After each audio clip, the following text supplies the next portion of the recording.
Well, hello, sports fans. It's Larry Eder in San Jose, California. Stuart Weir in Oxford, England, the intellectual capital of the world. And it is Athletics Chat 12. Hello, Stuart. How are you? All the better for seeing you, Larry. Oh, Stuart, the feeling is mutual. Good. The feeling is mutual. I'm inside today in my parents' house because it was about 90 degrees outside, and I didn't want you to see me sweating, But we're doing pretty good. So we will be chatting for the next 35, 40 minutes, solving all the problems in athletics, which is what we do every week. And everybody waits with bated breath for those things. Today we're going to start with Gemma Reekie and how well she's doing. Stuart, what do you think? It's an appalling situation I have to tell you about, Larry, because we have got Laura Muir. And Laura Muir invites Gemma to be her training partner. And during COVID, to make things easier, Laura Muir invites Gemma to come and stay in her house. And how does Gemma thank her for this? She's gone out and beaten her twice. Doesn't she know her place? I'm shocked. So for those of us across the pond, what races did she beat her in? She beat her in an 800 in Glasgow in indoor in February, and in fact took a record. And then last weekend in Trieste in Italy, another 800. But the first race that either Gemma or Laura had for 4 months, and they were both under 2 minutes, but Gemma just sneaked in front of her. Wow. Andy Young, the coach, must just be rubbing his hands to have two athletes at that level. And of course, he's got Gabriella from Canada in the group as well. Yes. And I spoke to Andy last week, and they were in the Pyrenees, between France and Spain, doing some altitude training.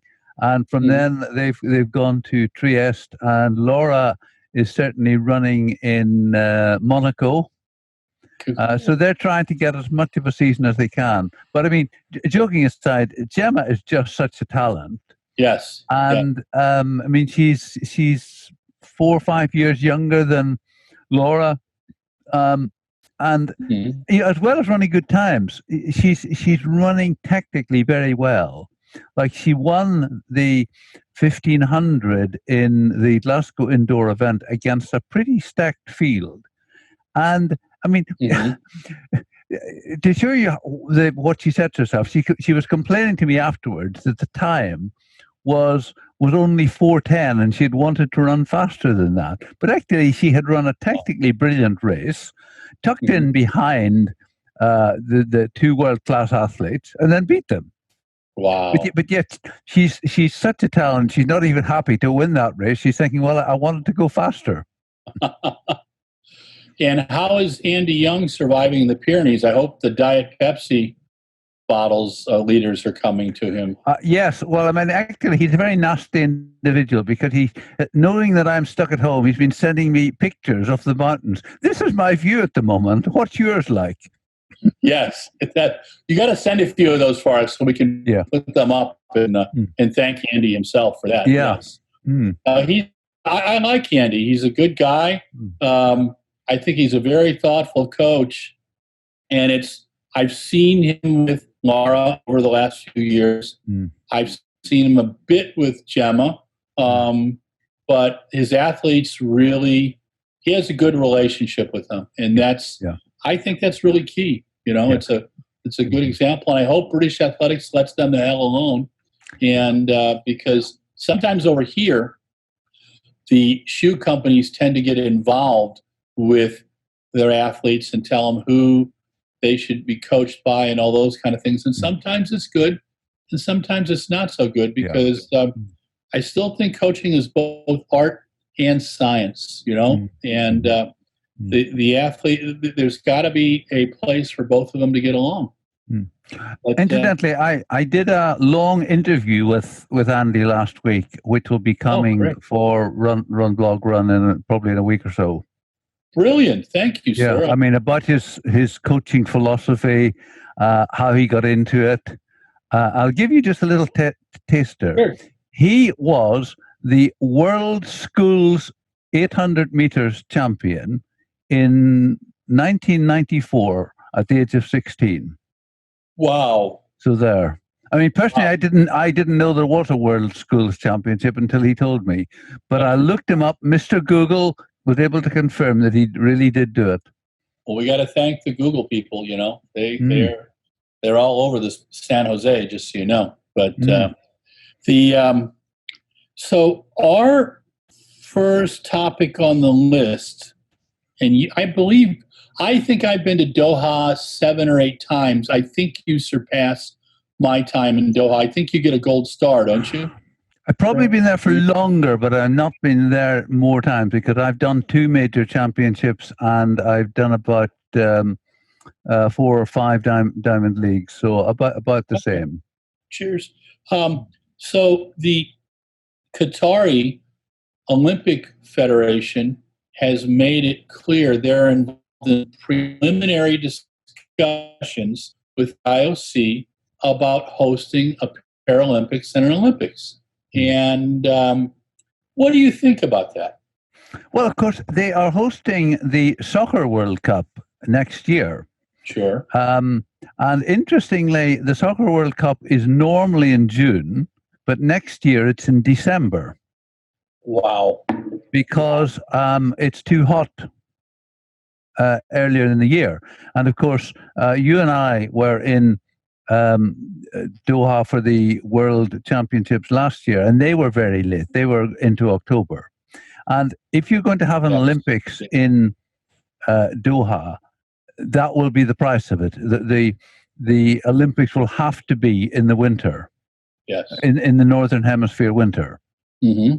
And which is a little unsatisfactory in terms of what it does to athletes' schedules in the year of the event and in the following year. So that will be the price. I mean, I'm torn on this because in a way, Sepp Coe's argument that it was good to go to Doha last year because we're taking the event to the Middle East for the first time, and if it's a global event, it should go around the world. I can see that. Again, I don't really buy the argument that it's too hot to have the event, because if you do that, there are parts of the States that are pretty hot during the summer. Definitely. Australia, even in April for the Commonwealth Games, was too hot for the marathon. So, if we're going to say you can only have the Olympics in a nice climate, you're really going to be cutting out an awful lot of the world. I think the big issue concerning the Soccer World Cup and considering the Olympics is it appropriate to give it to a country which doesn't have any credibility in sport in terms of ability to win medals across the board? I mean, one of the great things about the London 2012 in the Olympics was that Britain was a credible nation. There was great home support. You won't have any of that in Doha. And I mean, you will remember, as I will, that the best atmospheres in Doha, both in the Diamond League and in the World Championship, were when the East Africans were running, and a lot of the expat workers had come along to cheer not for Qatar, but for the Kenyans and the Ugandans and all that. Yeah. So Qatar's a money no object country, so they will produce stadium after stadium. Mm-hmm. Whether they can, I mean, you'll need an awful lot of hotels to accommodate all the spectators, assuming they get a lot. And interestingly, even though it's a Muslim country, for the Soccer World Cup, they've said there will be alcohol freely available in certain locations. Yeah. That, there will be hotels, there will be areas where the fans can drink beer to their heart's content, and that certainly was the case during the World Championships. Sure. That alcohol was not freely available the way it is in your country or mine, but if you wanted to drink, there were hotel bars that were available. Yes. Yes. So for me, it's not a clear black and white. I mean, I thought they did the World Athletics well. There's the problem of a lack of spectators. And, you know, I mean, the running stuff in the evenings worked fine in terms of temperature for athletes and so on. I think my two reservations are, should the Olympics go to a country which is not competitive in most of the sports? And also, should it go to a country which cannot provide spectators? Yeah. No, I think that was I thought the World Championships in Doha were well organized and well presented for the most part. As you both know, the first 3 nights, the crowds were absolute crap. And there was no excuses for it. And Lord Coe and the World Athletics folks, it took a few days to translate to the Emir's family that, look, the whole world watching, you need people in here. And it reminded me of the World Cup in Athens in 2006. When I sat in there on the first night, there was 1,000 people in the stands. And there was a gentleman running for the IOC office. And so what he did is he underwrote T-shirts, sandwiches, water, and seats for about 30,000 people. And in a period of 2 hours, as we were prepping for the event, the stadium went from no one at all to a modest but robust crowd. And, you know, look, I was in Morocco in 2014. The event was fun. Marrakesh was wonderful, but there were literally times when there were 2 kids and a goat in the stands watching world-class athletes. And that, I don't think that helps the sport. No. The other issue, you know, I recall, it's also how times have changed.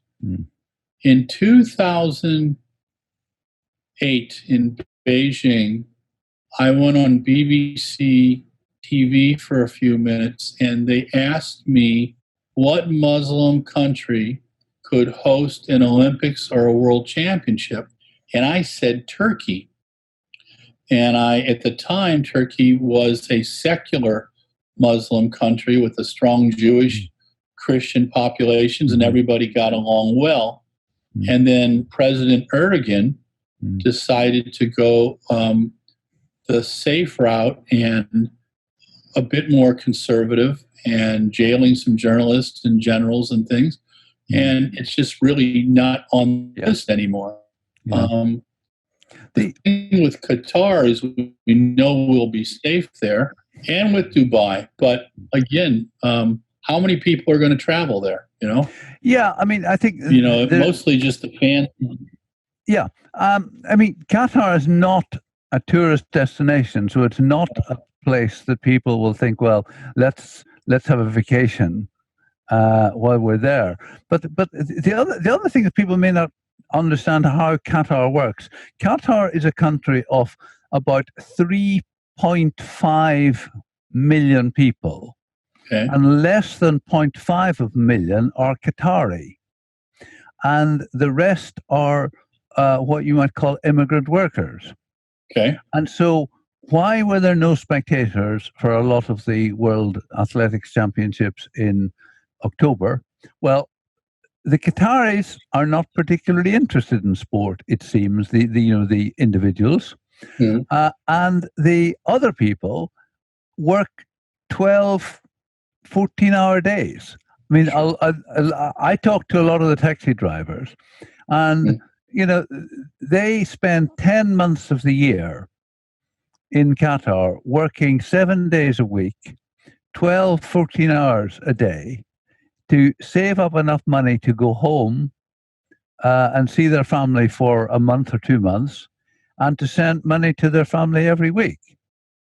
So they don't have time for relaxation and sport and so on. So therefore, within the 3.5 million people, I don't think you're going to fill one athletic stadium, let alone 30 sports arenas for the Olympics. So I think that will definitely be a problem. And I mean, the fact that Qatar at the moment has fallen out with most of its neighbors means that you're not going to get visitors from the neighboring Arab countries. Yeah.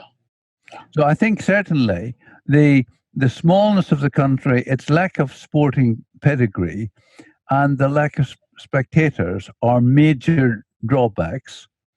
But Brazil, Rio Olympics struggled financially. That ain't going to be a problem in Qatar. Yeah. But so you have to look at what it is you're trying to achieve. Sure. I think you're right with that. What's your thoughts about what World Athletics Council did with the Russian Federation and said that unless $6.83 million are delivered by August 15th, you will not be part of World Athletics, but also your athletes won't be competing under a neutral flag. I mean, it seems like World Athletics is really pushing the envelope here. Yeah. Any thoughts? Certainly the reaction from athletes on social media that I saw was very positive towards this. And that, if you are serious about dealing with drugs, doping, you've got to take a stand. And rather than saying, as perhaps in the past one has done, if this happens again, there'll be trouble. I warned you, if this happened again, there'll be trouble. And they're not doing anything. So the fact that they're actually saying, right, unless the money is in our bank account by the 15th of August, you ain't competing. I think that is a positive step. Funnily enough, I'm actually reading a book at the moment, which is an expose of the whole Russian doping, the Vitaly and Yulia story. Has just been published in the UK. What is it called? Hold on, I just find out.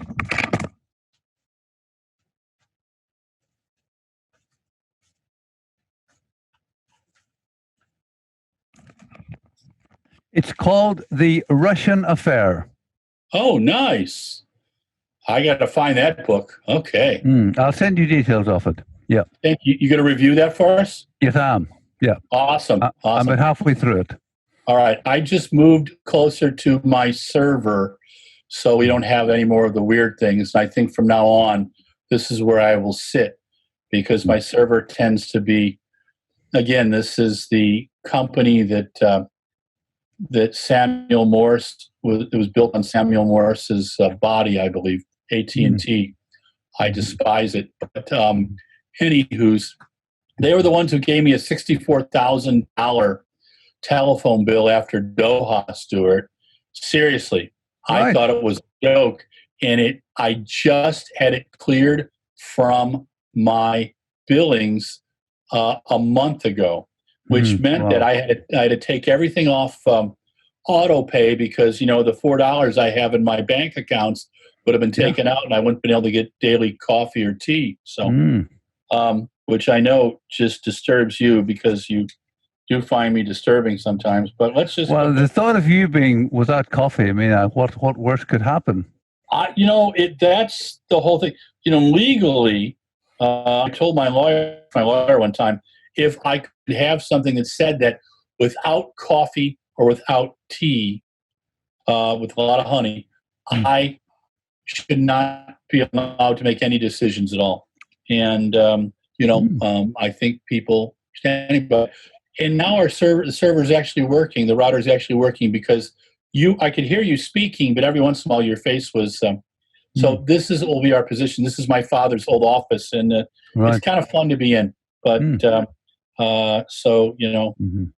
it keeps it kind of interesting. Okay, so the Russia thing, we will update on, but it's. I felt bad for Lazenskaya, and you and I have watched her compete, and I like Sergei Shabenkov, the hurdler.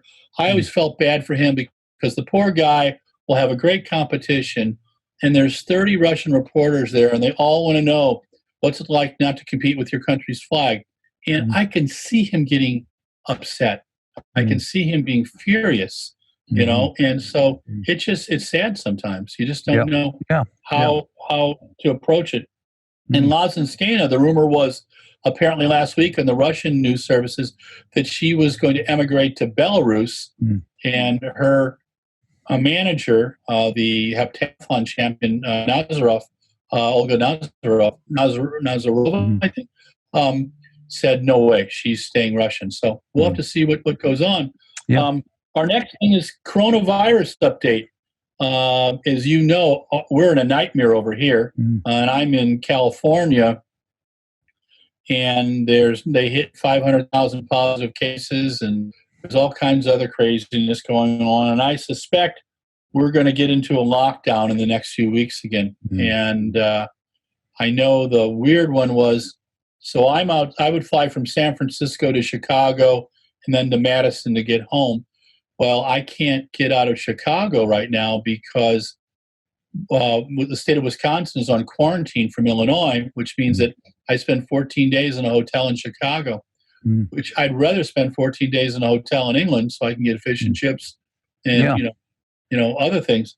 But such is life. So how is it in your neck of the woods? You still have to behave?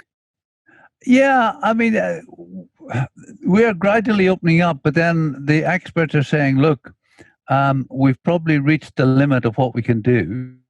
And if you want to open schools in September, you may have to close some sports facilities and some restaurants and bars, because otherwise we're going to see another spike. My daughter, who is a hospital doctor, says that they fear that there will be a winter spike, which will be much more difficult to deal with because there's the winter influenza as well. So we're hanging in there. I mean, one of the things that happened last week was that there was a cricket match with 1,000 spectators in a 20,000 arena. Wow. Just to see what that would be like. And the hope was that this would continue to develop. But they've now stopped, the government has now stopped that and said, no, we cannot take any more risks. We've got to cut back. Already the rate is rising, and we've got to stop. So the chances of sport with spectators in the UK is a long way off. I mean, it was interesting that watching the Trieste meeting on the internet, that they had they had 6 runners in 6 lanes, whereas I understand here we would have to have 3 runners in 6 lanes so that they are distanced. So I mean, we're surviving, but we're still I've said this before, but when the government said, if we can get through this with less than 20,000 deaths, we'll have done well, people laughed at that. But actually, we're up to 46,000 deaths now. So it's actually an awful lot worse even than that in itself horrendous prediction. So things are far from normal. And we're in the situation where all the big events, the anniversary games, the Birmingham Gateshead Diamond League have both been cancelled. We're awaiting an announcement on the London Marathon within about 10 days. And speculation is 50-50, either that it will be cancelled or that they will do a small elite-only race. That makes sense. Yeah, I'm Mario Fraioli, who's a journalist in the U.S. and does a really well-done podcast and morning newsletter called The Morning Shakeout. It comes out, I believe, once a week. What Mario said was he didn't think there was a snowball's chance in hell that London could happen. And I tend to concur. I think your elite event idea sounds like a shot. And I believe that's what World Athletics can hope they can do too, because there's a lot of marathoners who need an event. And quite frankly, the window is getting tighter and tighter. I had a wonderful conversation with Christian Taylor on Friday, and he was he's in Austria with his girlfriend, and his fiance, I believe. Excuse me, fiance, and who's a lovely lady, and also quite ingenious because she got him over, because as an American, U.S. citizen, he's not supposed to get into the EU, and among other things. And he was able to get over there. He said to stay safe, he's going to drive to all the meets. He's not going to try to fly. He was heading to a meet to run the 100 meters on Saturday. And then he's got Monaco coming up and a couple other things. And, Christian is always a fun interview. He's also working with Emma Coburn, among others, on this athletes union. And I think that's a noble gesture. We just did a short interview with Emma, which we will I read it. the heck out of. And we will really try to encourage people to support the union, because I think it makes a ton of sense. Yes. And athletes are the treasure of the sport, and we need to really respect them and help them with their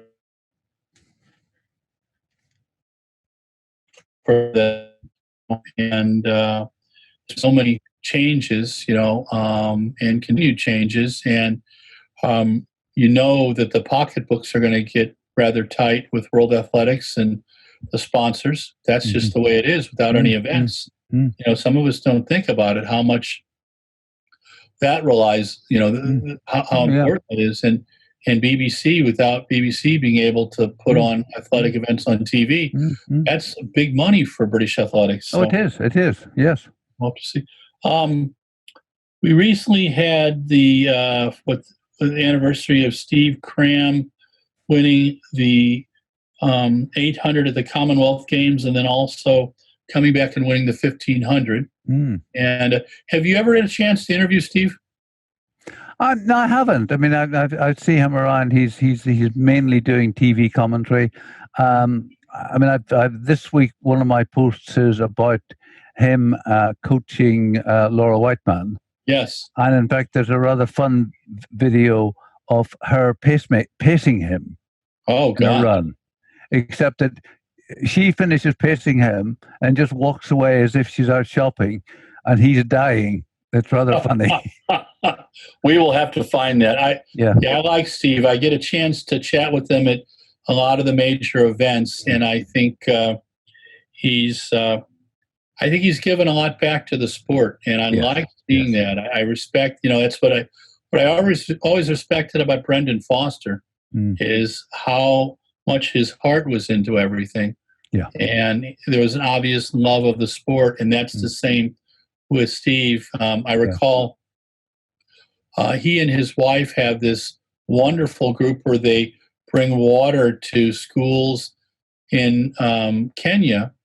And one year, it's got to be maybe 2015, Daley Thompson allowed himself to be the focus of a roast by Steve at a fundraising dinner.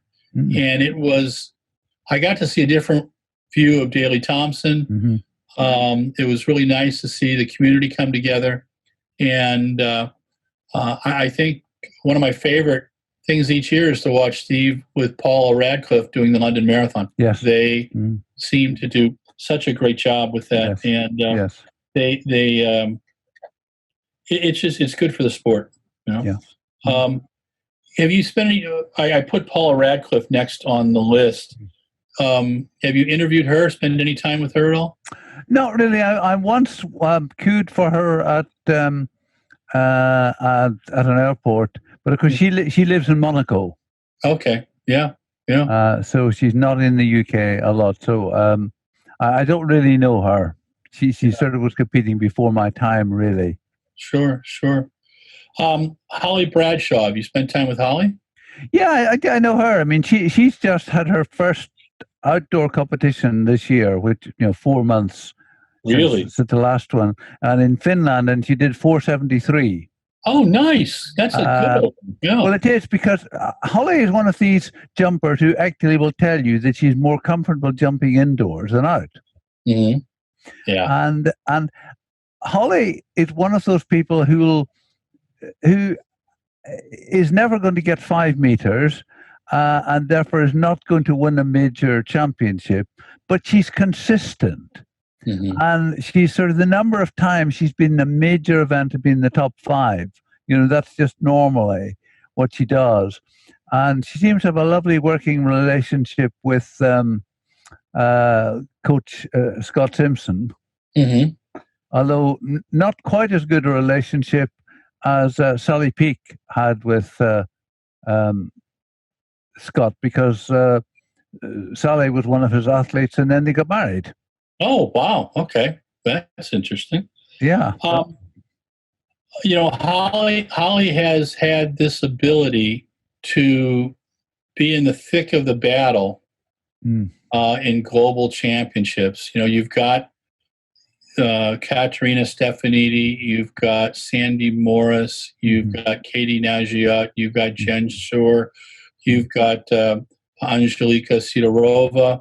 You've got this group of athletes, and then you get the Cubans to throw things in every once in a while, and some of the top Germans too.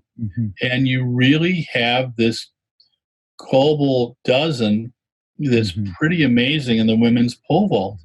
And each championship tends to be more and more of a battle, which is fascinating to me. And also, I'm always struck by the relationships among them. Yes. I mean, I remember at the Commonwealth Games when Holly in Gold Coast 2018, when Holly, I think, came 4th or 5th. And she went on Twitter and said, disappointed not to get a medal, but thrilled for Eliza. And, you don't get that in a lot of disciplines. You don't get many of the male sprinters saying, thrilled for so-and-so who beat me today.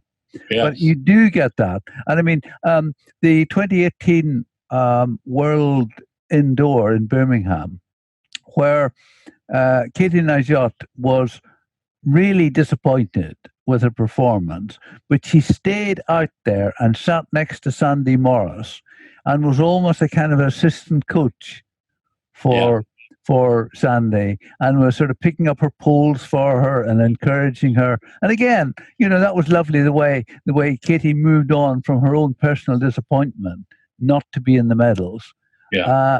Just to do everything to help Sandy to win. Now, I think that's part of the good thing in our sport. Again, we've talked about this before. We're fortunate enough to have an amazing group of humans in this sport, whether they be athletes, coaches, officials. And I think I said the other day, I can think of only one pain in the butt, and that was back when I was in high school, and so that's a good thing to see. We're down to about our last couple minutes, and any media updates. So if you wanted to go anywhere, can you go anywhere, or you still got to behave and stay home? Well, I mean, we're still in a situation. I mean, our government made rather a mess of this, because they said everyone can go on vacation to the following countries, including Spain. And 18 million Brits go to Spain every year. Yeah. And of course, the sooner had one got to Spain when the government said, oh no, there's a crisis. Everyone coming back from Spain must quarantine for 2 weeks. And so those who were there were in trouble, and anyone who hadn't gone just cancelled. So at the moment, we're still in no travel that isn't essential. And I'm not going to travel anywhere this year. And I mean, very few of our athletes have competed. Some are just beginning to. But, there's, Laura Muir and her group who've been away in France and her going to Monaco and so on. There's always a potential for an outbreak to happen in whatever country they're in, and for our government to say, you have to quarantine for 2 weeks when you come back, which, of course, completely throws up people who are trying to do one meet, come back, train, and do another one. So it's a difficult time for us because, 46,000 deaths is horrendous. I think that there's only about 2 countries in the world who have had a higher incidence of death per capita, per 1,000 and so on. So we are still in a lot of difficulty, and it is not easy for athletes to travel. Yeah, no, it's we have a few meets over here. The meets in Oregon that Bowerman Track Club's putting on, that Pete Julian's group is putting on, the big friendlies. Donovan Brazier, the 2019 world champ at 800, just ran 1:43.84. Pretty much, he went out in 50.8 and came back the same pace he had won his Doha championship in. And you've seen some other fine performances, and that will continue. Josh Kerr, the Scottish athlete, 3:34.53. He's now the world leader at the 1500. So these kids are doing well. Big shot by Ryan Krauser, the 22.91. Ryan's always fun to talk to. The shot putters are a blast. But Christian Taylor told me competing by himself in that Impossible Games, or the one right after Inspiration Games, was a challenge. It can be. He said some people can do it by themselves. He said he likes to have people around, and it's going to be a while before our sport gets back. But it is. Stuart, thank you so much. It's great seeing you again this week, my friend. Okay, We've done it for 12 weeks. Thank you again, and thanks to Mike Deering for keeping this together with the duct tape and bubble gum that we need for our, inner transcontinental wires and stuff like that. And thanks to AT&T for all your challenges. But this is Athletics Chat number 12 with Larry Eder in San Jose, Stuart Wire in Oxford, England, signing off. Talk to you guys soon. Okay, bye. Thank you, my friend. Well, hello, sports fans. It's Larry Eder with RunBlogRun. This is Athletics Chat 12, the epilogue, where I try to be profound and tell you what just happened for 40 minutes. So here's the idea. The idea was the brainchild of Mike Deering and Adam Johnson-Eder, the digital group known as the Shoe Addicts, who take care of a lot of our video and content. But the idea was to have me chat with Stuart Weir in Oxford, England, and me first in Madison and now in San Jose, California. And we talk about the topics of the week in athletics. And what normally happens is about 21 or 22 minutes before we're supposed to go on the air, I send a quickly jotted down list of topics to poor Stuart, and he goes through them and adds a few things, and we subtract a few things, and he tells me, I don't know anything about these guys. And then I say, I don't know anything about these guys. So then what we have to do is have to listen and learn from the other. Thank you also to our ombudsman, Jeff Shaver, who has listened to all of our socialing the distance and athletic chats and providing thoughtful comments on how to improve our presentation, my commentary, Stuart's thoughtfulness, my talking over Stuart, my mispronouncing Tiana Bartoletta's name is Tiana Bartoletto. Sorry, Tiana, it's Tiana Bartoletta, and I will practice that 10 times a day. So let's get back to topic because, again, guess what? Digression point. Today we started out with Gemma Reiki. Gemma Reiki is the training partner of Laura Muir. They're two fine Scottish athletes who have global ambitions and have done quite well on the European and global stage. Well, since the coronavirus, Laura Muir has not only shared her coach, Andy Young, with Gemma, but Gemma moved in with Laura, so it just could be a little safer. And what is Gemma going to do? Well, the two times that Laura and Gemma race, she's beaten Laura. My gosh, isn't that rude? No, seriously. Indoors, Gemma broke the British record for the 800 meters with a fine 157 time. And just this last weekend in Italy, both Laura and Gemma went under 2 minutes. Great way to start. No racing for 4 months. Andy Young's really got some tremendous athletes. And Andy Young is a Scottish coach who was the World Schools champion at 800 meters back in 1994. He's a great guy. He's a guy you'd like to sit down and have a liter of Diet Coke or perhaps a couple beers with. He is, again, another example of the art and science of coaching. And his athletes listen to him, respect him. And it's fun to watch athletes and coaches and when it's working together. We'll be able to learn more about Andy Young in a fine series of articles that Stuart Weir will be posting on RunBlogRun over the next few weeks. So, next thing, Doha. The World Championships were last fall, and I have to admit, it was one of the hottest places I've ever been. It was even hotter than 1992 New Orleans Olympic trials in the U.S. And while that was fun, there was a lot of black and voodoo drunk. There was a lot of crawdads eaten. And Doha was fun too. I must say, getting into the stadium after the first night, while that 2.5-mile trudge was challenging, the stadium was wonderful. The problem in Doha was the lack of people in the stadium until about 5 days into it. Surely Qatar can build stadiums. Surely they can build hotels and make the backgrounds wonderful. But what Stuart and I were talking about was Doha has some fine track, Qatar has some fine track athletes.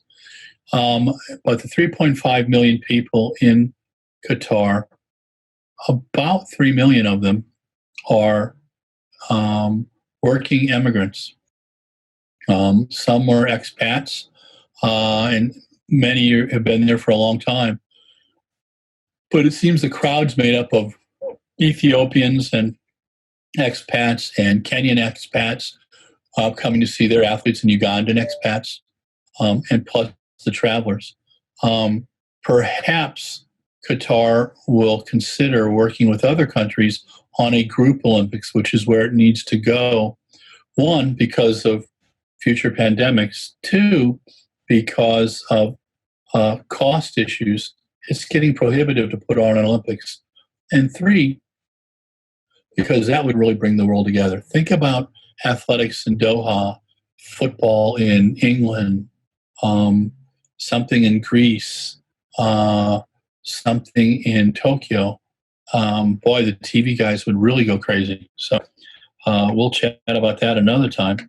But, and I'm just going back to my list so I can tell you what I was talking about. Why can't I do that? Okay. 0911. Cancel. There we go. So my next thing was World Athletics gave the Russian Athletic Federation a deadline, August 15th, $6.83 million by wire. Please, no personal checks, to the lovely banks in Monaco. And the Russian Federation can be considered to be part of World Athletics family. If not, bye-bye. And right now, athletes like Maria Lazinskaya, Sergei Shumenkov, and others have no country unless they go to another country.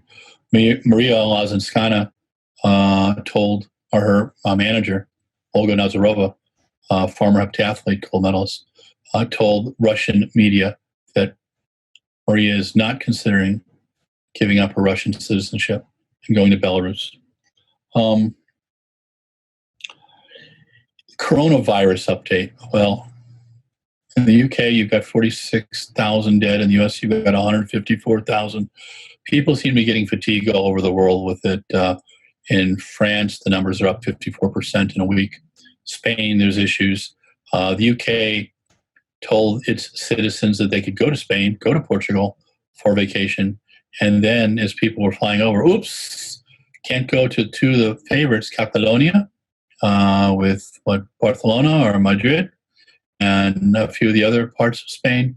Can't go to, because when you come back, you got to sit in a hotel for 14 days and be quarantined. So that's kind of put a kibosh on 18 million people going to Spain, and the Spanish tourism counts. Is Europe going to be locked down again? I'm not sure. UK right now is in a kind of an interesting, for different age groups, it's a interesting lockdown. I think you're going to see people over 50 pretty much on lockdown for a while there. In the US, I think we're going on full lockdown in a few weeks. But it's going to really annoy people. But I think President Trump is seeing that as much as he's still continues to say some whack stuff, there's some challenges. If everybody would just listen to Dr. Fauci, who I enjoy, and no one's perfect, but the bottom line is Europe shut down their economy at almost 95% of their economy. The U.S. did it at 50%. We're a much bigger country. But states like Wisconsin, where I was up until May 27th, and they had 5,000 positive cases. They're now at 46,000 positive cases. Yeah, not good. In California, it's just crazy. I'm in California now. There's 500,000 positive cases. And the simplest things, washing your hands, wearing a mask, not going inside with big groups. That's the biggest thing. If you're going to be with people, do it outside. Go walk in a park. Do a picnic table and keep your, if you have to keep your mask on, if you're like me, have had heart issues or other issues, keep your mask on, wash your hands. Just being able to see people is kind of a cool thing. But it's all about the droplets coming out of our talking and our singing. And it's not the church is bad. Do your services outside. Worship outside. You can do those kind of things, but socially distance. Be careful. Right now, we're going to be dealing with this thing for the next couple of years. I think we'll see something back of a season in 2021, but we're not going to see squat till 2022. We got to be careful. I don't want everybody being sick. We talked about Christian Taylor. I had a nice interview with him last week. Friday, he was in Austria with his fiance, and he was heading to run 100 meters. He's run 10.6. Let's see how fast the triple jumper can go, that'd be kind of fun. Steve Cram, we talked about Steve. Steve, he had a big anniversary, Commonwealth Games, won the 800, won the 1500. And really enjoy Steve in his commentating with Paula Radcliffe. And he's always a straight shooter with me when I ask him questions, and I appreciate that. And I admire him and his lovely wife for putting on the charity group they do to help with water needs for schools in Kenya. I think it's a class act. And it's great to see athletes like Steve Cram, Brendan Foster, putting things back into the sport that they competed in and they've loved for such a long time. Holly Bradshaw is a gem. And I don't think she gets respected that much in the UK. She's gone as well as being fourth in a major championship. She's a class act. When Eliza McCarthy won the Commonwealth of the Gold Coast, Holly